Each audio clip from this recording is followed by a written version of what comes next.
Hello, എന്നെപ്പോലെ ത്രെഡിങ്ങിൻ്റെ pain അൺസഹിക്കബിൾ ആണോ നിങ്ങൾക്ക്? അങ്ങനെയാണെങ്കിൽ അതിനായിട്ടുള്ളൊരു സൊല്യൂഷൻ ഞാൻ പറഞ്ഞുതരാം.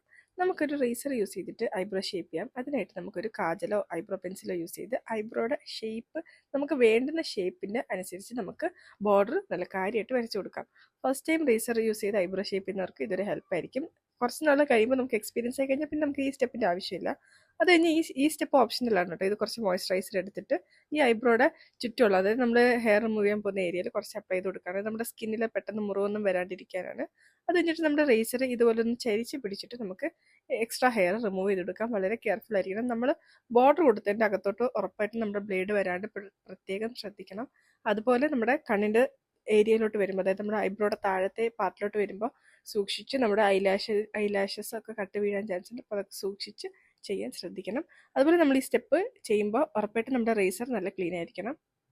അത് കഴിഞ്ഞിട്ട് ഞാൻ ഒരു കോട്ടൺ മേക്കപ്പ് റിമൂവർ വെച്ചിട്ട് ആ കാജൽ ഫുള്ളൊന്ന് തുടച്ച് കളഞ്ഞിട്ട് നോക്കുകയാണ് എനിക്ക് ഇഷ്ടപ്പെട്ട ഷേപ്പ് ആയോന്ന്. എന്തെങ്കിലും കറക്ഷൻ വേണമെങ്കിൽ നമുക്ക് ഈ സമയത്ത് ചെയ്യാം. എനിക്ക് കുറച്ച് ലെങ്ത് കൂടുതലായിട്ട് തോന്നിയപ്പോൾ ഞാൻ കുറച്ച് എക്സ്ട്രാ ഹെയർ അവിടെ നിന്ന് റിമൂവ് ചെയ്തു. അപ്പോൾ ഇത് നിങ്ങൾക്ക് ഹെൽപ്ഫുൾ ആയെന്ന് വിചാരിക്കുന്നു. ബൈ.